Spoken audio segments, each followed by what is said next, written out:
Hello प्यारे बच्चों, कैसे हैं आप सब। मैं उम्मीद करती हूँ आप अच्छे होंगे और गर्मी की छुट्टियाँ भी अच्छे से बिता रहे होंगे। जैसा कि मैंने आपसे कहा था कि मैं आप लोगों से जुड़े रहना चाहती हूँ, तो जुड़ने के लिए मैंने आज फिर से एक नई कहानी आप लोगों को सोचा है सुनाने के लिए। तो आज की हमारी जो कहानी है वो एक धोबी के बारे में है। धोबी जो कपड़े धोते हैं ना, उनके बारे में। तो कहानी का नाम है धोबी की ईमानदारी। क्या नाम है? धोबी की ईमानदारी। तो कहानी कैसे शुरू होती है, ध्यान से सुनना है। स्कूल ओपन होगा तो मैं पूछूंगी मैंने कौन कौन सी कहानियाँ सुनाई थी आप लोगों को, और किसने किसने सुनी है। मोबाइल में जो मैंने भेजा है किसने ओपन करके देखी है, ठीक है। तो सारे बच्चे बिल्कुल ध्यान से मेरी कहानी सुनेंगे। हाँ, तो कहानी इस तरह से है कि एक धोबी रहता है, और धोबी का काम क्या है? कपड़े धोने का, कपड़ा धोना और उसको प्रेस करना। तो एक धोबी रहता है, वो जो है उसका जो काम था डेली लोगों के कपड़े ले जाता और धोता, ले जाता और धोता, और फिर धुलने के बाद प्रेस करके उनके घर पहुंचा देता।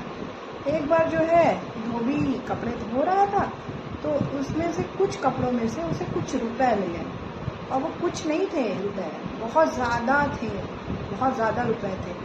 और धोबी के लिए तो बहुत बड़ी बात थी कि इतने सारे रुपए, ठीक है। उस धोबी ने जब उन रुपयों को देखा तो उसने सोचा कि मैं तो इतनी ही जगह से कपड़े लेकर आया हूँ धुलने के लिए, ये किसके रुपए हैं। फिर उस धोबी ने उन रुपयों को अपने पास नहीं रखा, वो रुपए लेकर जहाँ जहाँ से वो कपड़े लेकर आया था सबके पास गया पूछने के लिए कि ये रुपए किसके हैं। और फिर उस जितने लोगों के पास गया था वो, उसमें से एक व्यक्ति के पास जब वो गया और उसने जब ये पूछा तो उसने कहा कि हाँ, ये रुपए मेरे हैं। तो उस धोबी ने उन रुपयों को उसको दे दिया। उसके मन में ज़रा भी लालच नहीं आया कि इतने रुपए देख लिए तो चलो मैं अपने पास रख लेता हूँ, कौन आ रहा है मुझसे पूछने या किसको पता।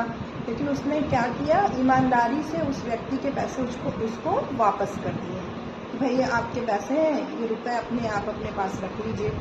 और वो जो व्यक्ति था उसने वो रुपए अपने पास रख लिए, और वो इतना खुश हुआ उस धोबी से कि इतना गरीब व्यक्ति, ठीक है, उसके पास पैसे इतने कम होते हैं, वो कपड़े धो करके अपनी जीविका चलाता है, लेकिन फिर भी उसने सारे रुपए मुझे वापस कर दिए। तो वो उससे बहुत बहुत खुश हुआ, इतना खुश हुआ कि उसने जो है उसके लिए कुछ करने की। तो बच्चों, जानते हो उस व्यक्ति ने क्या किया? उस व्यक्ति ने उन्हीं रुपयों से उस धोबी को ढेर सारी कपड़े धुलने की मशीन दिला दी, और कहा, धोबी, ये मशीन तुम अपने पास रखो और इन मशीनों से ही अब तुम अपने सारे कपड़े धोना, ठीक है। तो वो जो धोबी था उस जाके उन्हीं रुपयों से, ठीक है, मशीन ले आया और इन मशीनों में कपड़े धोने लगा। उसका काम भी आसान हो गया, और वो धीरे धीरे धीरे धीरे करके क्या हो गया, खूब बड़ा आदमी बन गया, अमीर हो गया।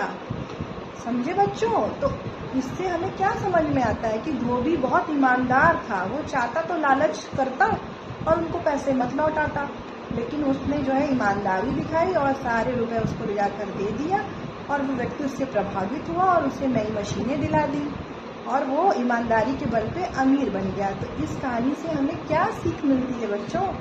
बताओ। इस कहानी से हमें ये सीख मिलती है कि हमें कभी भी ईमानदारी नहीं छोड़नी चाहिए, हमेशा जीवन में ईमानदार बने रहना चाहिए। और ईमानदार व्यक्ति को उसके कर्मों का फल देर से ही सही मिलता ज़रूर है।